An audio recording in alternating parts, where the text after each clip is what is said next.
जब मैं घर का दरवाज़ा बंद कर रहा था तो अचानक से बाहर मुझे वही गुब्बारे वाला दिखाई दिया। वो मुस्कुरा रहा था। साहब मेरे पैसे तो दे दो।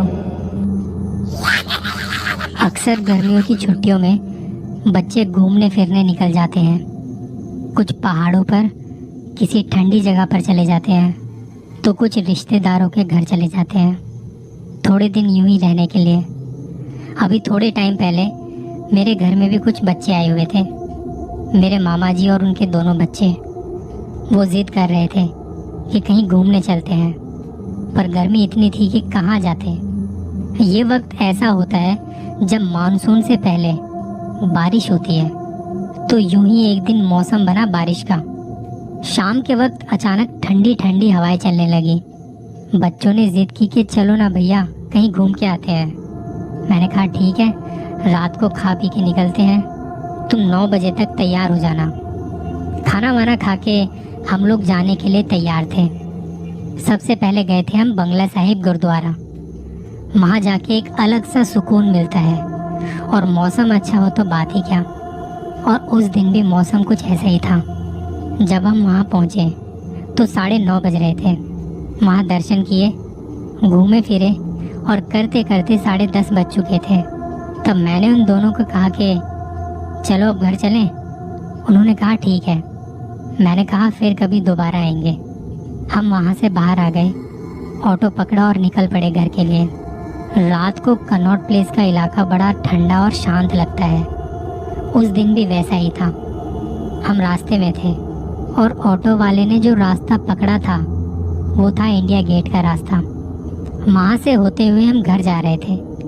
जैसे ही इंडिया गेट की रेड लाइट पर पहुँचे, बच्चों ने जिद की भैया चलो ना इंडिया गेट देख के आते हैं। मैंने कहा देख लो, यहीं से जाने की क्या ज़रूरत है।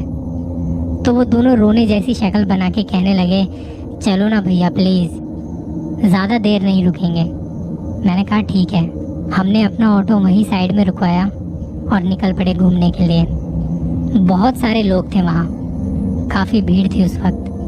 कुछ गोलगप्पे वाले खड़े थे, आइसक्रीम वाले खड़े थे और कुछ बच्चों के खिलौने वाले भी। इस टाइम पर वहाँ बहुत फैमिली वाले आते हैं घूमने फिरने के लिए। तो ये लोग साइकिल पर अपनी दुकान लेके चलते हैं। रात का नज़ारा वहाँ आपको आकर्षित कर लेता है। सिक्योरिटी भी अच्छी खासी होती है क्योंकि वीआईपी एरिया है, तो पुलिस वाले वहाँ पे आपको हमेशा नज़र आते हैं। मैंने दोनों बच्चों को कहा कि कैसा लग रहा है। कहते भैया बड़ा मज़ा आ रहा है। उन्होंने कहा कि आइसक्रीम खाएं। मैंने कहा चलो फिर। उन्होंने चोकोबार आइसक्रीम खाई और मैंने अपनी फेवरेट बटर स्कॉच। आइसक्रीम खाते खाते हम वहाँ टहल रहे थे इस खूबसूरत जगह और वहाँ मौसम का मज़ा ले रहे थे। टहलते टहलते हम इंडिया गेट से थोड़ा दूर आ चुके थे। वहाँ पर एक पार्क था जहाँ और भी कुछ फैमिली वाले अपने बच्चों के साथ बैठे हुए थे। मैंने उन दोनों से पूछा कि चलें हम घर। तो उन्होंने कहा कि भैया थोड़ी देर यहाँ बैठ के चलें, थक गए हैं हम। मैंने कहा चलो जल्दी घर जाना है, अब टाइम देखो कितना हो चुका है। 11:30 बज चुके थे, पर वहाँ देख के लग नहीं रहा था कि अभी 11:30 बजे हैं। हम तीनों मेन रोड की तरफ जाने लगे ऑटो के लिए।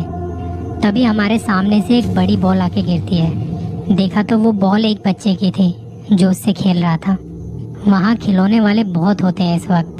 तो मैंने बच्चे की बॉल वापस की और हम आगे चले ही थे कि मेरे साथ वाले दोनों बच्चों की नज़र पड़ी वहाँ एक गुब्बारे वाले पर। दोनों गुब्बारे लेने के लिए जिद करने लगे। मैंने कहा जल्दी चलो घर, देर हो रही है। हम उस गुब्बारे वाले से थोड़ा आगे निकल गए थे। मैं उनको समझाता हुआ जा रहा था कि अगली बार आके ले लेंगे, देर हो गई है, घर भी जाना है, सब इंतज़ार कर रहे होंगे। हम तीनों अपनी बातों में खोए हुए थे और तभी अचानक से वो गुब्बारे वाले सामने आके खड़ा हो गया। बच्चे उसे देख बड़ा खुश हुए। भैया ये वाला दे दो। वो गुब्बारे की जिद करने लगे। मैंने मना किया, पर वो गुब्बारे वाला भी कहने लगा कि ले लीजिए साहब, बच्चे खुश हो जाएंगे। इतना कहकर वो हंसने लगा और उसकी हंसी मुझे ठीक नहीं लगी। कुछ बड़ा अजीब सा था उसकी हंसी में। बच्चों ने गुब्बारे पकड़े और मैंने उसे पैसे देने चाहे, पर तब तक वो जा चुका था। मैंने यहाँ वहाँ नज़र घुमा के देखा, पर वो नज़र नहीं आया कहीं।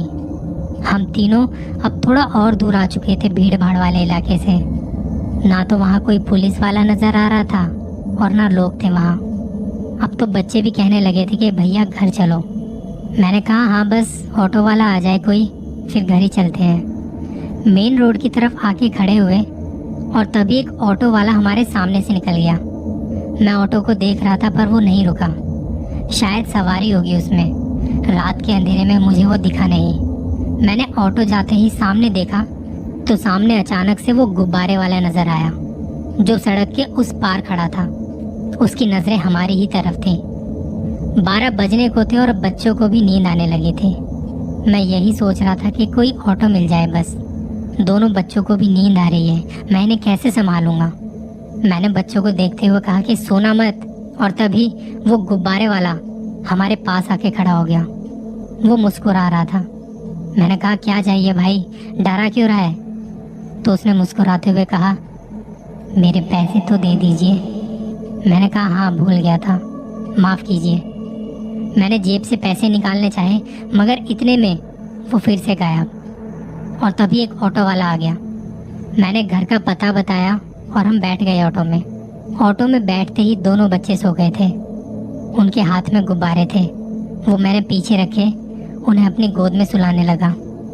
थोड़ा आगे जाके एक रेड लाइट पर ऑटो रुका। ऑटो वाले भैया उतरे और ऑटो के पीछे जाके कुछ चेक करने लगे। मैं दोनों बच्चों के सर को सहला रहा था।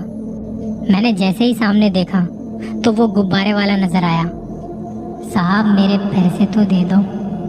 मैंने उसके पैसे देने के लिए जेब में हाथ डाला तो कुछ अजीब सी आवाज़ सुनाई दी। मैंने सामने देखा तो वो गुब्बारे वाला वहीं खड़ा था और कुछ बड़बड़ा रहा था। इतने में ऑटो वाले भैया ने ग्रीन लाइट होते ही ऑटो चलाना शुरू कर दिया। मैंने कहा भैया रुको, वो गुब्बारे वाले को पैसे देने हैं। ऑटो वाले ने कहा कहाँ है गुब्बारे वाला? मैंने दाएं बाएं देखा तो वहाँ कोई नहीं था। कहा भैया अभी तो वो यहीं था।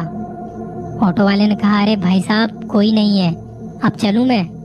मैंने कहा हाँ भैया घर चलो। थोड़ा आगे जाके मैंने ऑटो के बाहर से किसी के हाथ को बच्चे के सर पर महसूस किया। मैंने झट से देखा तो दोनों बच्चे सो रहे थे आराम से और कोई भी हाथ नहीं था। मैंने कहा भैया थोड़ा जल्दी चलो घर, क्योंकि बच्चे सो गए हैं। उसने ऑटो की स्पीड बढ़ाई और भगाना शुरू कर दिया। एक तो उस एरिया में ना रेड लाइट बहुत है। हम सरोजनी नगर की रेड लाइट पर आके रुके।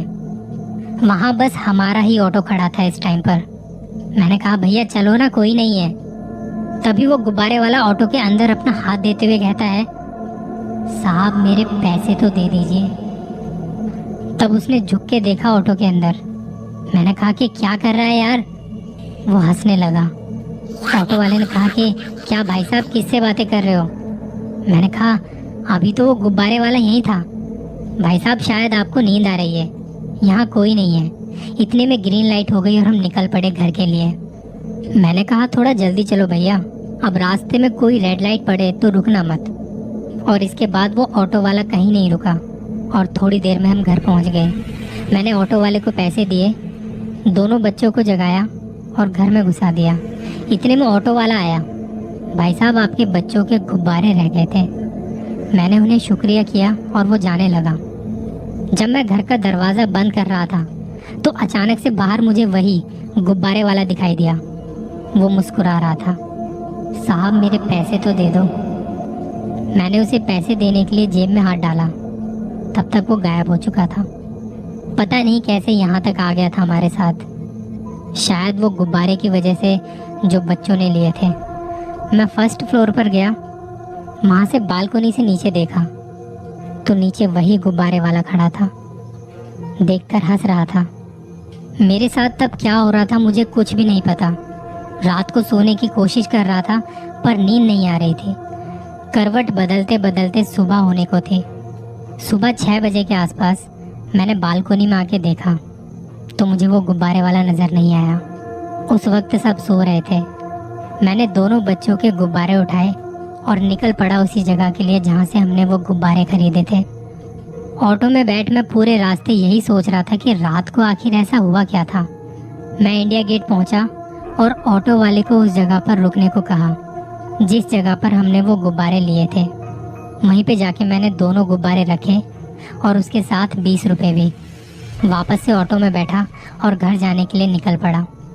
सुबह सुबह लोग वहाँ पे सैर के लिए निकले हुए थे। आगे जाके एक रेड लाइट पड़ी और मैं ऑटो से बाहर का नज़ारा देख रहा था। तभी कुछ दूरी पर मुझे एक छोटा बच्चा और उसके साथ वही गुब्बारे वाला खड़ा दिखाई दिया। वो मुस्कुराते हुए मेरी तरफ हाथ हिला रहे थे। मैंने भी जवाब में उन्हें हाथ हिला दिया। ग्रीन लाइट होते ही हम वहाँ से चल पड़े। मैंने वापस से ऑटो के बाहर से उन्हें देखना चाहा, पर अब वहाँ कोई नहीं था। मैं पूरे रास्ते यही सोचता हुआ आ रहा था कि ये हुआ क्या। इस बात को आज 3 महीने बीत चुके हैं।